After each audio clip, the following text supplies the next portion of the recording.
Oh, hey, everybody. Welcome to the SkyLounge podcast, episode number 173. Thank you so much for tuning into this episode. Follow me at the SkyLounge on SoundCloud, iTunes, and Google Music. And also check out at the SkyLounge on YouTube, Twitter, Instagram, and Facebook.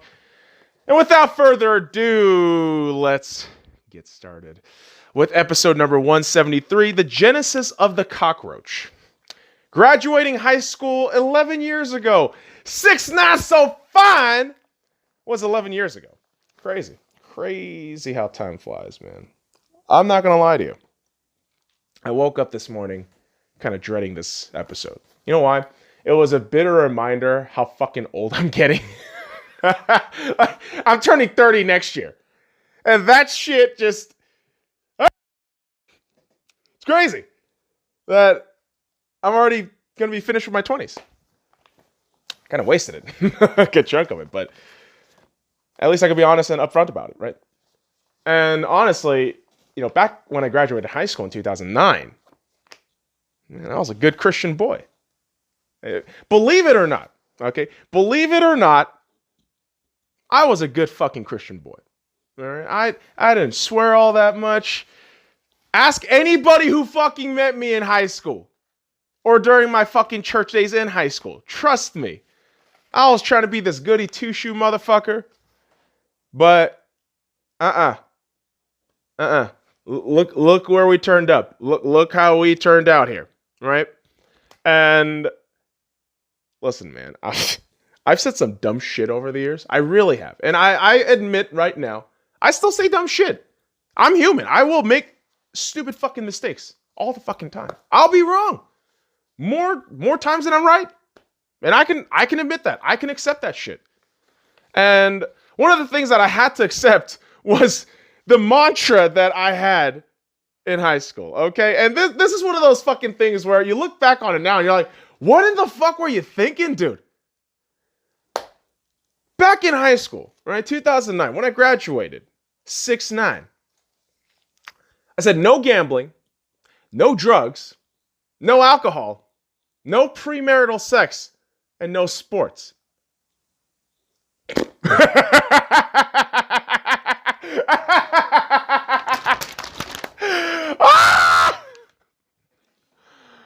I can't believe I said shit like that. Like, I actually said shit like that. I mean, seriously, ask anybody that met me in high school. I said dumb shit like that all the time. And man, oh man, how funny is it? I follow literally none of those basic guidelines, so to speak. I mean, here's the thing, man. I haven't got guilted by fucking religion to not masturbate. All right? And here's the thing, kids. Here's the fucking thing. Oh, he's going to talk about uncomfortable masturbation. Motherfucker. If you masturbate, it's actually good for your health. It reduces anxiety. Well, in some cases, it actually creates anxiety. But listen, if you read the scientific articles, it fucking helps out with your fucking stress levels. It reduces your shit. So you're good. But, don't do it excessively, right? Your boy can speak from experience, right? Don't fucking go on Pornhub every goddamn day, 4 or 5 times a day, just doing that shit. Beating off. Because excess isn't healthy. It's just not. Your body feels drained. You feel like a fucking walking zombie and soulless. That's what the fuck happens. And I'm telling you, man, religion really suppressed a lot of my desires and a lot of my, I guess, just wants in life. And like I talked about in a couple of episodes here, this is essentially why I chose to just abandon religion. I said, fuck that, dude. You're going to tell me not to do this shit? Like by whose order? Some fucking cloud fart that's apparently making all the goddamn rules? Are you sure about that? Okay, all right. And so I remember this. I remember saying no gambling, no drugs, no alcohol, no premarital sex, no sports. I have here in my hand, what have I been holding this entire time? I have here in my hand a sportsbook odd for pro sports championship futures. Okay, I have become kind of a degenerate. Well, not in terms of gambling where I'm fucking downing like hundreds and fucking thousands of dollars. Not that shit, but I could probably spend a sleepless night, analyzing numbers and shit just to gamble the next day for like $5 or $10.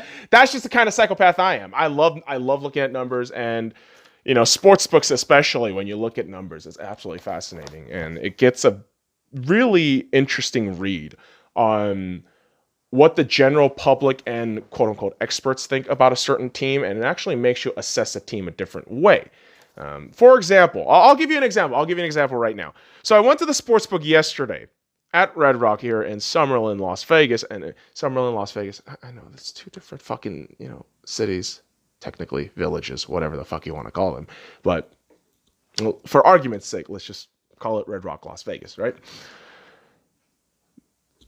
When I went yesterday and picked up this paper, I saw the Phoenix Suns and their odds to win the NBA championship at 2,500 to 1. Do you understand how much fucking money that is? And this is a huge if, because you can't actually bet $1 at the sportsbook. But if you put one fucking dollar on this bet, and some of the Phoenix Suns make it all the way into October and win the NBA championship, you win $2,500 for $1. That's absolutely insane. That's fucking crazy. And it's the statistics behind it where you're thinking that the improbability of such a thing is so ludicrous, but it draws you in because of possible reasons and possible outcomes based on players, based on training, based on injuries, everything. So you start delving into the sport, and this is one aspect of sports that we'll talk about in a bit that I thoroughly enjoy, where you get to see everything that's happening around the actual sport itself. If it's football, you're thinking about, how do these contracts work? Well, how is the chemistry within the locker room right now with this player and this player? What's going on with ownership? Well, what's happening with general managers and their modus operandi of what they want to do with this team? And you start asking these questions, and I'm telling you, for me, this is where sports gets fun. This is analyzing sports, over analyzing in some people's eyes. It's the most fucking fun thing you can do. It really is. And I remember just thinking, I'm never going to gamble. I'm never going to put my money on a fucking machine and sit there and hope money comes out. And, I still kind of carry a mentality like that to a certain extent when I go on the gambling floor at any casino. I understand that if I have $20, right? Think about this. If I have $20, there is a 99% chance I'm losing that $20. Like that's just kind of the reality you have to expect when you step into a casino. And honestly, working at the gaming industry for about 3 years, it really does open your eyes to that. You start seeing, okay, cool. Well, you can actually just get a little bit more perspective when you're working there. And man, I'm telling you, gambling is something that I really thought it was something, equivalent to what you call a sin. And my mom and dad, whenever we'd go to these station casinos and they sit around for like 10, 15 minutes, I was just that punk ass kid, like, when the fuck are we going to go home? This is bullshit. Fuck you. But now it's more like, hey, dude, we could just gamble for like 10 minutes, but, don't fucking waste goddamn money. But yeah, I am stingy. I am stingy when it comes to gambling because I know, if I step over that line, I'm never going to come back. Based on how I am, based on my personality, I understand the dangers of gambling to what's the best way to say it? Someone who gets addicted to shit pretty easily. Because I like repetition, and I get bored very easily. So, understandably, you have to have a level of control and discipline, especially gambling, and more so with the next shit that I said no to when I was in high school or graduating high school in 2009. No drugs. And for argument's sake, let's just put the no drugs, and categorize that with, smoking, weed and cigarettes, and any other crap in between. And I smoke all the time. I smoke weed all the time now. Obviously not a cigarette, but it's still smoking. It's still affecting your lungs. It's still affecting your body. And it does require a fair bit of discipline. It does. And I'm not going to sit here and promote, disciplining yourself with illegal shit like coke or meth or, fucking speed or any of that crazy shit that you do on the streets. But, with discipline, you have to realize that shit in excess is never really good. I mean, we talked about gambling. I mean, you do that shit in excess, you're going to be fucking homeless, right? You're going to be fucking homeless. Same thing with drugs. It's going to fuck you up and you'll be destitute. And I've seen people just getting affected by drugs in such a negative way. It just destroys their lives, and they're kind of okay with it as long as they get their fucking hit, which is fucking depressing as shit, man. And you try to drown that shit out by taking more and more and more, but you're only damaging yourself, not just physically, but mentally and spiritually. You're not aware of what's going on. You're not aware of yourself. You're not aware of how much damage you're doing to yourself. And really, I mean, even with weed, I understand that I smoke in excess.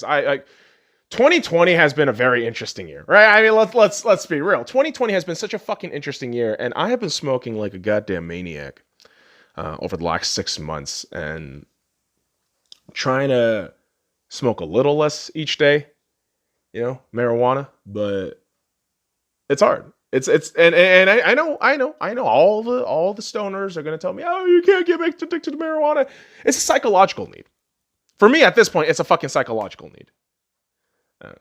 I feel whenever I get stressed, I want to fucking decompress, I smoke weed. And that shit is an addiction and something that you have to discipline yourself with. And it's hard. I'm not going to fucking sit here and claim that I'm perfect. I never will. I never will. And I guarantee you that shit. And I will do the best of my abilities to fucking tell you flat out, like, I'm not perfect. And so with weed, I know I have my terrible moments where I'm just smoking all goddamn day. Chain smoking maybe, maybe like 4-6 blunts in a fucking row within a span of like 2 hours, and just and then you get the fucking big ass cigar rolls and then get that shit going. It numbs you the fuck out, and you have to find that balance. You have to find that discipline. Otherwise, you're just gonna go fucking ape shit. And it's the same thing with alcohol. I remember saying no alcohol back in fucking high school, man. I remember that shit because my mom used to drink every day. She used to drink every day. And it was soju. It was this fucking Korean goddamn drink called soju. If you Koreans, you know what the fuck I'm talking about with soju. But if you're not Korean, soju is a very diluted version of vodka, let's say. But it's not as potent. I believe the highest is what, like, is it 18%? 12%? Somebody fact check me on that shit if you can. And get back to me on that. I'll probably search it later. But I remember my mom drinking a bottle every night. And she would tell me, oh, it makes me feel happy. It calms me down a little bit.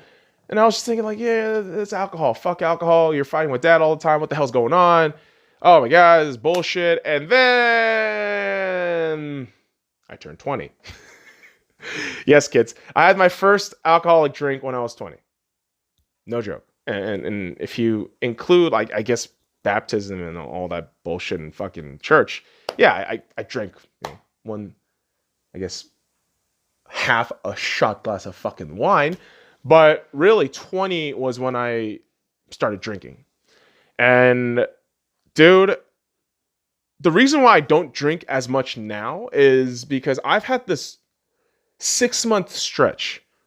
And I'm not joking, 6-month stretch in 2012 where I just drank nonstop. I drank non-fucking stop. And it only kind of snowballed into post-college. Drinking all the fucking time to feel something. Trying to, fake myself into thinking, I need companionship when you really don't. You needed introspection. And yeah, I like drinking. I do like drinking still. I like drinking once in a while, an odd beer here and there.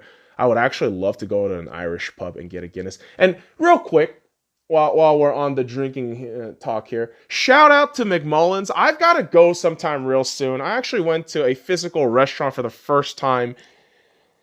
Oh God, in about three and a half or 4 months yesterday. So I know definitely a bar is the next fucking thing that I need to do. I really want to go to my favorite pub, McMullen's Irish pub here in Las Vegas. If you guys don't know, in my opinion, McMullen's is the best fucking bar in town, period. Irish heritage, Irish tradition, one of the finest purveyors of the pint of Guinness. It's wonderful stuff. And so, yeah, I just remember, drinking too much. And then at this point now, it's like, all right, cool, man. You drink when you want to. You drink when you feel like you need to. But that doesn't really come a lot now with drinking. I could go about, on average, a month and a half to 2 months without drinking.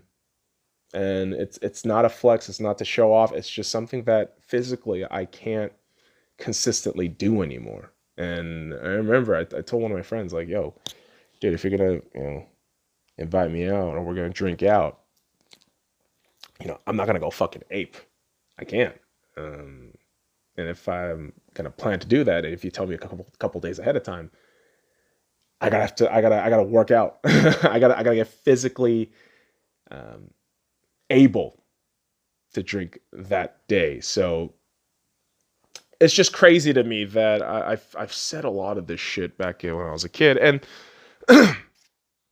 in a way, through time, you learn that it's not so black and white. You need to find that gray spot, and the gray spot is truly that balance and that nice level of nuance, subtlety, compromise, discipline.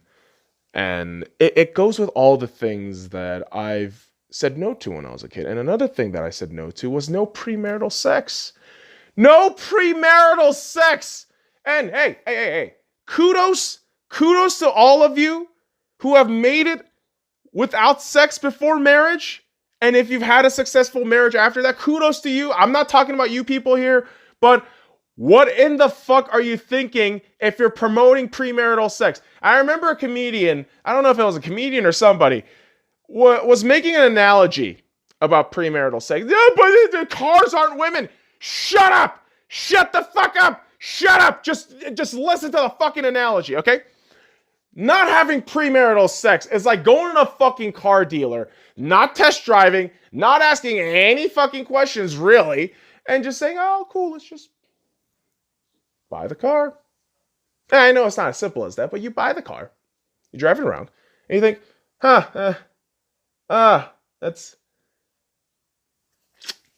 it's not what I was thinking.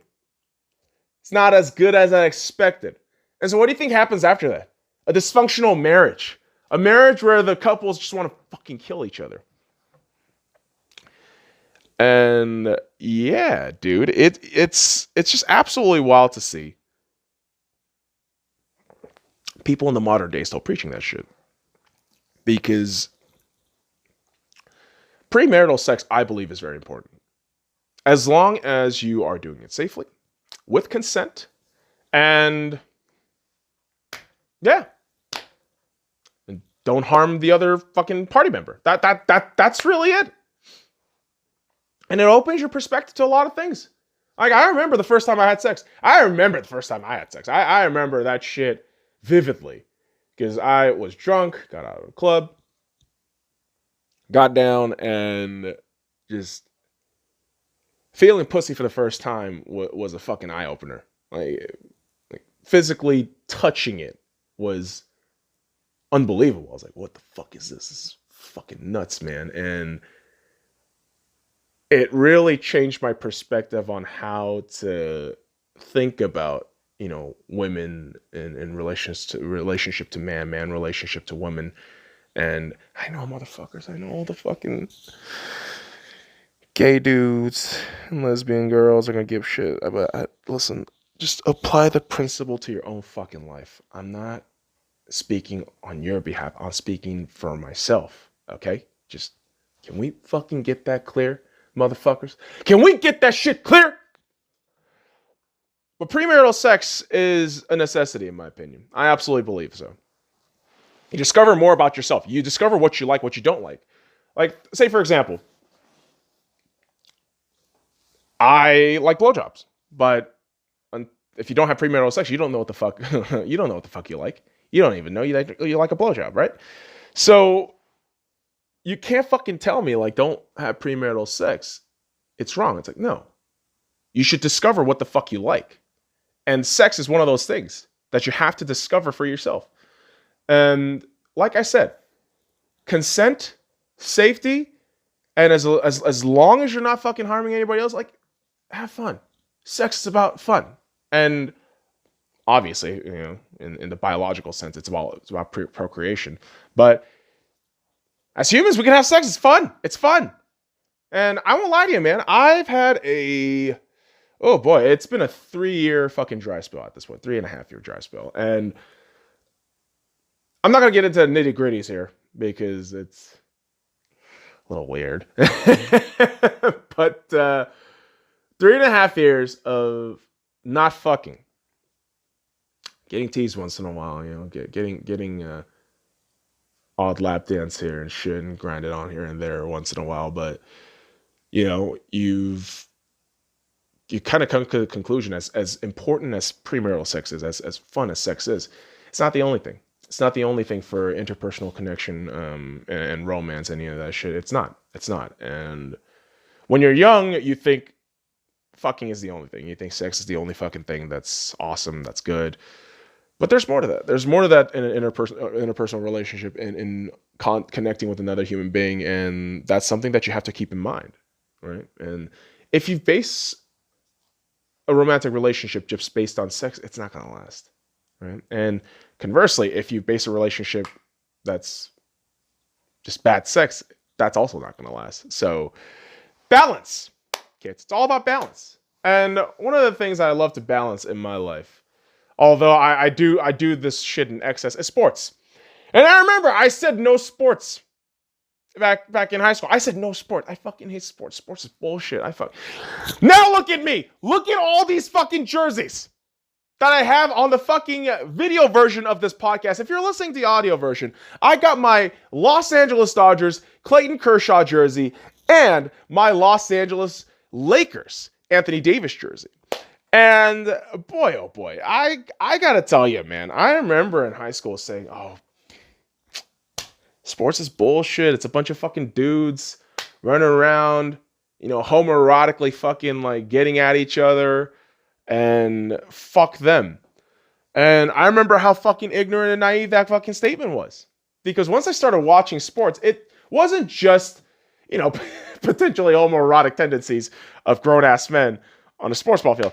It's not. And I say that with a lot of joking kid, right? Because that's all this is comedy, kids. Hopefully it's comedy, but it's observational as well. But, you know, within this time that I've been watching sports, it's been more than just the physical activity of doing something. It's been the philosophy behind a certain play or a certain player's mindset. It's always been more than the game in my eyes since I've been, you know, avidly watching sports since 2014. And I remember 2014 when the World Cup was starting. I started asking my dad so many questions about sports. I was asking him what the hell's going on with this guy, what country is good. And from that point on, that shit trickled down to, you know, ultimate sports ball fandom. Now, with each and every sports that I watch, I'm very curious. I'm very inquisitive about what's going on. And I contact, you know, friends who are experts in whatever sports they watch, and I ask them questions because I know nothing. And it's good to ask questions. And, you know, a lot of the resentment and the restrictions that I placed on myself when I was in high school, no gambling, no drugs, no alcohol, no premarital sex, no sports, was based on my observation and interaction with my parents. And now, disclaimer, my parents aren't gambling degenerates. My parents aren't fucking drug junkies. You know, they're not fucking crazy alcoholics. You know, they're not fucking heathens, you know, fucking and sleeping around with anybody. Um, they're decent folks, right? And I'll admit that. I'll admit that flat out. Like my parents are like the most decent fucking people in my life, right? And I remember when my dad passed 2 years ago, it got me thinking about a lot of things that I did in my life in terms of rebelling and resenting, and it came from a place of not understanding about myself, and not having that introspective moments. And only now is it very clear that, you know, I needed to find balance in all these things. It wasn't the one extreme or the other that you needed to go with. It was understanding who you are, and getting a better idea of the world simultaneously to be the best version of yourself. And I couldn't and wouldn't have gotten to this conclusion without all the crazy shit I've been through in my life in the last 11 years. But graduation day 2009 was such a special day for me. It really was. As much as I, you know, say now I despise high school, I did, and I did. I felt it was such a fucking awkward time for me. I didn't know what the fuck was going on with myself. I didn't know what I wanted to do.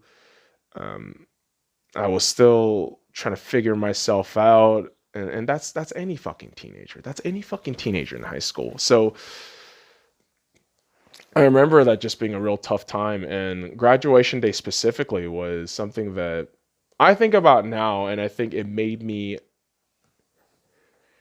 truly a savage piece of shit. But graduation day was at the Orleans here in Las Vegas. And I remember walking on stage, getting my diploma, and I could kind of see my parents in the stands. And I remember thinking, wow, like, I can't believe they're seeing me graduate. This is so cool. And then my dad had to take the car he borrowed. And by this time in 2009, my parents didn't really have a lot of money. They just didn't. And my dad had to borrow a car with no passenger seat and 2 out of 3 chairs in the back. And this is like a fucking sedan he had to just borrow from somebody.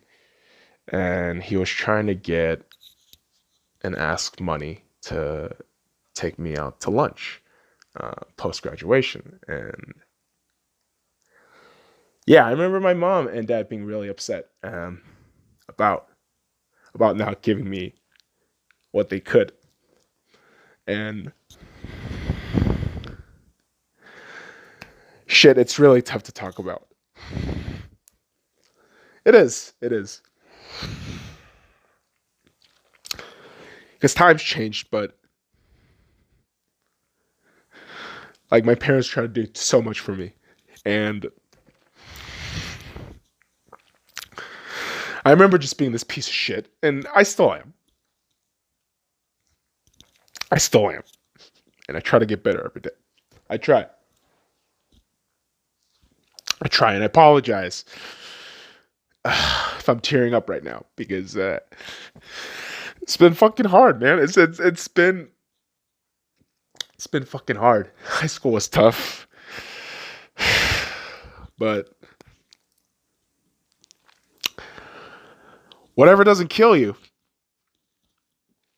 makes you stronger. It really does. It fucking does, man. And I appreciate everything my parents have tried to do for me. I do. I don't deserve people like that. I don't. But they've always been there. Ah, fuck. I didn't think I was going to get emotional on this one, man. I really didn't think I was, but oh, fuck. Now I got goddamn snot and fucking tears coming out everywhere. But yeah, 11 years is a long time. 11 years is a long time, dude. 11 years is a long fucking time. And fuck, dude. Fuck. I'm still changing.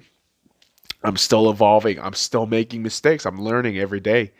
And I know you can't time travel. I know you can't do any of this shit. But if I could tell that kid in 2009 anything, I would say, listen, shit sucks right now. Shit is fucking terrible right now. I know you feel fucking awful. But you're going to get through this, you fucking son of a bitch. You're going to get through this fucking shit. Just keep your goddamn heads up. Just keep your goddamn head up. Ah, fuck. I gotta stop, man. I gotta stop thinking about this shit right now. I'll probably think about this shit later, but yeah, that was 11 years ago. Graduating was 11 years ago. Can't believe so much has changed. I remember back 11 years ago, based on what my dad and shit was saying, it was like, dude, cries for pussies. you don't fucking cry, you fucking pussy. Like that's not what you do, you fucking pussy. What the fuck is wrong with you? But it's healthy. It's healthy to cry. It is. I didn't want to tear up so much in front of the camera here, but I do this shit in one sitting, and if I feel something, I'm just gonna feel it. But yeah, I am evolving every day. I'm evolving every day. I'm not perfect. I'm gonna try to get better each and every day. Like to quote Lombardi, perfect is impossible, but on the chase of perfection, we could achieve excellence. And so, yeah. The reason why I'm fucking dabbing my nose with my fucking hand is because I'm just fucking stuffed right now. I'm fucking stuffed. Jesus fucking Christ. It's disgusting as shit.